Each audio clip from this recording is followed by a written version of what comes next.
Baik, bismillahirrahmanirrahim. Assalamualaikum warahmatullahi wabarakatuh. Bertemu lagi di FMI Channel.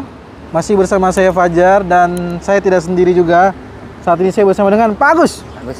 Assalamualaikum Pak Agus. Waalaikumsalam. Gimana kabarnya? Alhamdulillah baik Pak. Sehat ya. Pak Agus ini dari Intrax nih, pemirsa semua. Dan episode kali ini kita akan bicara tentang keamanan dan pemeliharaan peralatan jalan tol. Siap. Dan seperti biasa, di episode kali ini pun akan ada hadiah, ya. Maka disimak video kali ini dan juga untuk pemirsa semua ada hadiah untuk e-money. Maka pastikan sudah follow Instagramnya Intrax untuk mengetahui pertanyaannya apa dan juga pemenangnya nanti juga akan disampaikan di Instagram Intrax yang ada di bawah ini. Baik Pak Agus. Siap. Ini kita bicara peralatan jalan tol. Jadi kalau video-video sebelumnya tuh udah bicara sama Pak Lukman tentang bagaimana teknologi ini. Ternyata ada banyak peralatannya. Banyak Pak. Betul kan ya Pak ya? Ya. Nah, mengapa keamanan dan pemeliharaan peralatan jalan tol ini sangat penting, terutama bagi pengguna jalan tol yang sudah bayar begitu ya? Gimana Pak Agus? Penting banget Pak. Jadi kita harus nyiapin buat perawatan dari segi GTO, CCTV, dan peralatan tol lainnya Pak. Jadi kita memaksimalkan peralatan tol lah biar buat para pengguna jalan aman gitu Pak. Dari transaksi segala macamnya. Ya, karena memang kan begitu pertanyaan pengguna jalan kan, kita sudah bayar gitu kan. Maka semua peralatannya juga harusnya bisa terjaga kondusif, dengan baik begitu ya Pak. Kondusif Pak. Harus kondusif begitu ya. Betul. Jangan sampai ada kendala. Betul. Nah, maka pertanyaan berikutnya, sebenarnya peralatan apa aja Pak yang penting atau yang menjadi bagian paling penting lah dari operasional jalan tol yang bisa dikatakan ini sudah operasi ya, sudah operasi rutin gitu. Apa aja alat-alatnya? Jelas yang paling penting GTO Pak. Buat GTO itu ini? Betul. Gardu tol otomatis. Ini pemirsa, sekali lagi kita berada di gerbang tol Caringin Utama. Ini gerbang tol pertama di ruas Bocimi ya. Bocimi ya, betul. Nah, apa Pak yang penting dari gerbang tol ini? Yang penting pastinya GTO-nya Pak, yang buat transaksi. Kedua paling buat capture pengguna jalan pas transaksi ada kita di CCTV. Oh, ada CCTV-nya juga ya? CCTV-nya juga. Jadi transaksi ada di snapshot sama CCTV. Oke. Ada apa lagi alat-alat yang di sensor paling Pak. Sensor? Ya. Sensor apa tuh Pak? Sensor dari deteksi kendaraan. Oh. Terus sensor buat ALB jatuhnya buat palang. Oh, oke. Sorry, tadi itu bicara sensor yang sebelumnya dulu tadi disebut. Sensor kendaraan, artinya kan memang ada pembedanya itu kalau nggak salah kendaraan golongan 1, betul, golongan 2, golongan 3, betul, golongan 4 dan betul, golongan 5 Pak. Golongan 5 ya terakhir ya. Selanjutnya bis golongan 1 atas Pak. Ya, artinya yang tadi disebutkan dengan sensor itu adalah bagaimana para pengguna nanti melintas ke sisi ini itu bisa terbaca dengan benar. Betul. Oh, jadi dia harusnya tidak boleh salah gitu ya? Tidak boleh salah Pak. Jadi kalau misalkan dia makainya golongan 1, dia harusnya kebacanya di golongan 1 juga Pak. Golongan 1. Tapi letak sensor itu biasanya ada di posisi yang bukan lajur khusus ya biasanya ya? Di entran Pak. Iya, maksud saya kan ini ada kondisi lajur khusus kendaraan kecil. Ya, betul. Ada yang tidak dipasang lajur khusus. Apakah sensor itu terletak di semua lajur? Kalau sensor atau hanya di bagian yang tidak dipasang lajur khusus? Yang tidak dipasang Pak. Oh. Di GTO Multi adanya sensor. Iya. Kalau jadi di yang ada palangnya, dia kan GTO-nya single ya. Jadi dia otomatis Pak buat golongan 1. Oke. Tapi ada nggak keluhan mungkin dari pengguna jalan yang ternyata sensornya salah? Dia pakai mobil, anggaplah mobil-mobil besar ya. Kan ada tuh mobil-mobil kayak Pajero lah atau apalah gitu yang sejenisnya lah ya. Betul. Pakai yang multi nih. Betul. Tapi kebacanya ternyata truk gitu. Ada nggak keluhan gitu? Kalau keluhan dulu ada Pak, cuman kalau buat golongan 1 nih, jadi golongan 3 contohnya. Iya misalkan. Itu tergantung di operatornya Pak. Oh, operator yang nanti memantau itu. Betul. Makanya ada CCTV tadi disebutnya. Betul. Oh, jadi harusnya tuh dia kalaupun kebacanya 3 bisa langsung dirubah di situ kan? Betul. Jadi gelombang 1. Betul. Gitu. Oke, misalkan ya akal lewat, pernah ada nggak di sini kejadian? Alhamdulillah belum pernah sih Pak. Alhamdulillah ya. Karena saya pernah dapat di komentar video tapi di ruas tol yang lain. Alhamdulillah. Ya, jadi katanya dia pernah mengalami masuk lewat jalur tol multi. Ya. Berarti sebenarnya gini aja ya Pak, amannya kalau emang pemirsa dari golongan 1, kalau emang merasa takut terbaca mobilnya jadi mobil salah golongan gitu ya, dia harus gunakan yang single aja, ya. Jangan yang multi ya. Iya betul. Yang single itu ya itu yang tulisannya yang ada palangnya itu, Pak. Lajur khusus gitu ya. Betul. Oke. Siap. Nah itu kalau ada banyak juga tuh, ini kan udah dipasang nih, Ya. maksimal sekian gitu ya. Tapi ada beberapa yang juga pernah nabrak lah segala macem lah gitu. Alhamdulillah belum pernah sih Pak. Oh di sini belum pernah? Belum pernah. Tapi di tempat lain pernah tuh Pak. Nah kalau kejadian kayak gitu, siapa yang ganti rugi? Kalau ganti rugi yang jelas. Nah, misalkan dia menabrak itu tuh. Ya. Kan itu kan termasuk bagian peralatan jalan tol kan? Betul. Nah, itu kan termasuk yang harusnya dalam perawatan itu kan? Nah, dia melintas, udah jelas di situ tulisannya adalah maksimal 2,1. Dia lewat nih. Mungkin dia lupa di atasnya dia bawa sesuatu gitu kan? Mentok ya jatuhnya. Mentok misalkan, sampai penyok. Ya. Gimana tuh? Mungkin tanggung jawabnya dari pengguna jalan juga sih. Pengguna Pak. jalan itu ya. Pengguna jalan juga. Karena di situ sudah lalai ada jatuhnya. Sudah ada kelalaian. Betul. Oh, oke. Makanya pemirsa juga harus tahu itu. Ya. Harus bisa membaca rambu-rambu yang sudah diberikan. Ya, betul. 2,1 itu semana juga harus tahu gitu ya. Betul. Siap. Jadi itu kenapa Pak Agus bilang bahwa perangkat yang penting itu adanya adalah di sini. Di GTO. Betul. Karena kalau sampai dia juga nggak membaca tarif tol, dianggap 0, Ya. maka jadinya rugi ya. Rugi masalah Pak. Pengelola jalan tol rugi ya. Rugi Pak. Gitu. Tapi dalam merawat jalan tol ini kan juga semua orang-orang itu kan kerja kan, maksudnya bukan sesuatu hal yang kenapa kita bayar tarif tol itu juga termasuk salah satunya adalah untuk bagian dari perawatan itu juga kan. Betul. Makanya ada pemberlakuan secara berkala gitu Pak ya. Betul. Nah, oke, bagaimana pemeliharaan peralatan jalan tol ini dilakukan dan seberapa sering? Kalau buat pemeliharaan sih kita jadwal ya Pak ya. Jadwal. Kita bikinin penjadwalan nih. Contohnya dari Senin, Selasa, Rabu kita perawatannya peralatan tol yang ada di gerbang Cigombong. Dan ke hari berikutnya seterusnya ke gerbang berikutnya Pak. Oh, jadi ada yang harian, betul. Ada yang mingguan gitu. Betul. Ada yang bulanan mungkin?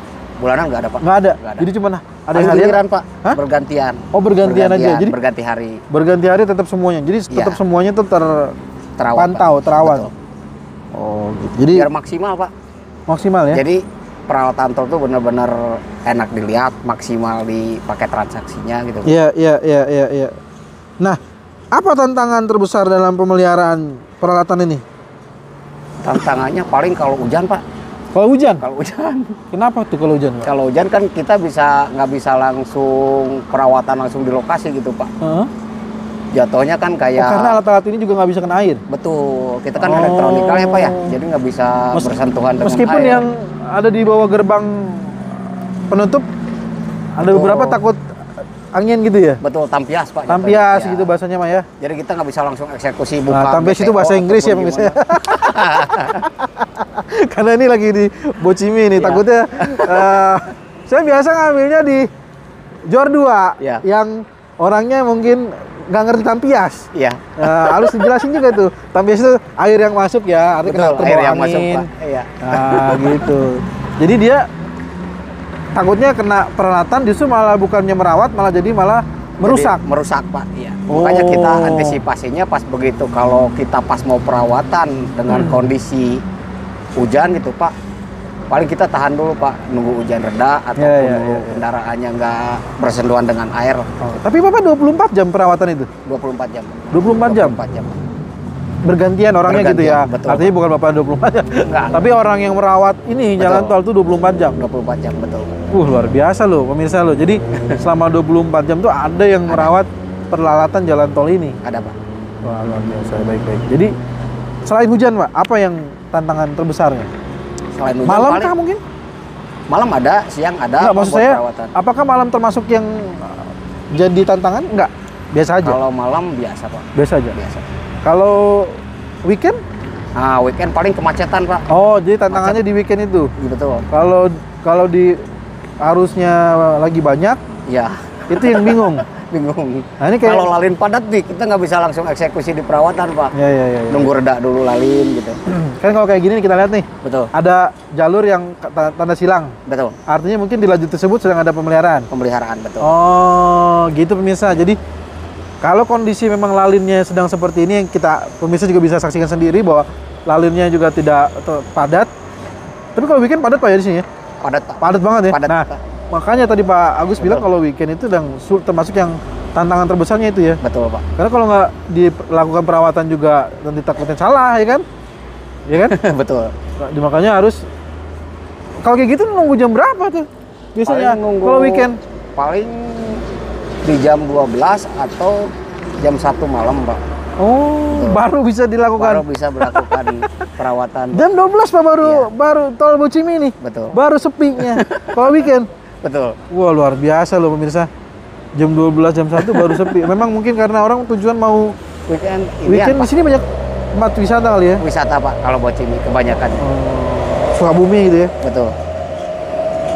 Mantap. Oke, berarti itu tantangannya tadi weekend dan hujan ya. Nah, kalau kita bicara tentang sistem pemantauan 24 jam ini, apa sih Pak yang ini panjang berapa Pak? Yang Bapak panjangnya 33 kilo. Sepanjang ini apakah Bapak bisa memantau selain Bapak tadi bilang ada tim yang 24 jam? Ada standby? Sistem apa yang melakukan pemantauan 24 jam? Ada, kita sistemnya buat pemantauan ada di CCTV, Pak. CCTV, Pak? CCTV. CCTV termasuk yang dirawat nggak sih, Pak? Termasuk yang dirawat. Dirawat ya? Dirawat. Soalnya kan gitu, Pak. Kadang ada orang yang ditulis di kolom komentar juga nih. Betul. Bukan saya ngomong. Kadang-kadang di komentar di video tuh ada yang bilang, giliran butuh nyari CCTV-nya mati malah. Insya Allah enggak deh, Pak. Enggak ya. Hanya kita lakukan justru perawatan CCTV juga, itu ada Pak. perawatan. Betul. Nah, perawatannya kayak gimana kalau di CCTV, Pak? Kalau CCTV, buat perawatan CCTV adanya di hari Sabtu, Pak. Oh, di hari Sabtu. Gitu. Kalau buat di Bocimi ya? Iya, kalau di Bocimi lah. Bocimi gitu, kan anggap. total CCTV-nya ada 53. 53 CCTV nih. Nah, kita dibagi dua gitu, Pak. Siang sama malam. Cuman di hari pada Sabtu. saat perawatan itu apakah CCTV-nya akan dimatikan, Pak? Oh, tidak. Oh, enggak? Tidak. Justru cuma dicek aja, di cross check. Dibikin maksimal. Apa sih Pak yang menyebabkan CCTV itu offline? Banyak faktor sih, Pak. Apa? Kalau boleh karena kan gini, ada beberapa orang yang tadi saya bilang itu memang sih banyak juga yang online semua banyak. Betul. Karena kan kita juga sekarang ini ada banyak website, Betul. ada banyak aplikasi juga yang kita bisa memantau CCTV jalan tol itu sendiri kan. Ya. Nah, kalau dari ini gimana? Kenapa bisa offline? Kalau offline kan kendalanya kan kita banyak nih, Pak nih. Ada kita kan koneksinya pakai fiber optik ya, Pak ya. Oke. Pakai fiber optik, ada yang fiber optiknya putus. Oh, putus. Putus itu karena apa, Pak? Kebanyakan putus biasanya kena ini. Getaran atau apa? Bukan. Hewan. Ini satu hewan nih, faktor alam ya. Faktor alam tikus lah gitu. Oh, oke. Dua sama pemotong rumput. Oh, nggak sengaja. Nggak sengaja ke ini. Keputus. Betul. Oh, karena pemotongan rumput juga termasuk perawatan jalan tol. Betul. Meskipun rumput bukan peralatan, betul. Tapi dia termasuk yang dirawat. Dirawat juga. Jadinya nggak sengaja keputus ya. Betul. Kalau pengguna jalan mengetahui ada offline, dia bisa lapor ke siapa, Pak? Kalau pengguna jalan di Senkom juga bisa, cuma ya, kita juga Senkom. bisa ngelihat monitoring yang ada di TIC-nya Senkom. Iya, Jadi kalau ada CCTV offline, dia langsung ketahuan. Oh, berarti sebenarnya nggak boleh ada alasan CCTV offline ya, Pak? Betul. Oke. Siap. Berarti CCTV juga termasuk yang dilakukan perawatan gitu ya? Dilakukan perawatan, Pak. Oke. Apakah semua ruas jualan ini terpantau CCTV, Pak? Terpantau, Pak. Kita ada CCTV lajur, kita kasih per titiknya tuh per kilo, Pak. Per kilometer? Per kilo. Jadi nggak ada tuh yang tiba-tiba memanfaatkan. Nggak bisa kayaknya. Nggak bisa ya? Nggak bisa kayaknya. Takutnya tiba-tiba mobilnya ke kiri malam-malam. Betul. Kita antisipasi takutnya ada kejadian yang tidak gitu. diinginkan gitu, Ya. Pak. Jatuhnya amit-amit gitu ya. Iya, Jatuhnya iya. ada kecelakaan atau Betul. apa. Jadi kita bisa langsung memantau Ini di situ. baru nih yang viral nih. Ada di beberapa dekat jalan tol. Betul. Ditemukan ternyata ada tulang belulang gitu. Nah, itu jadi kita mengantisipasinya di situ, Pak. Iya, karena kilo semuanya kita terpantau. Betul. nggak bisa ada gitu-gitu. Termasuk Betul. mobil bergoyang. Oh, jangan sampai. Maksudnya mungkin karena mobil bergoyang karena mungkin lagi berhenti ada truk lewat gitu, Pak.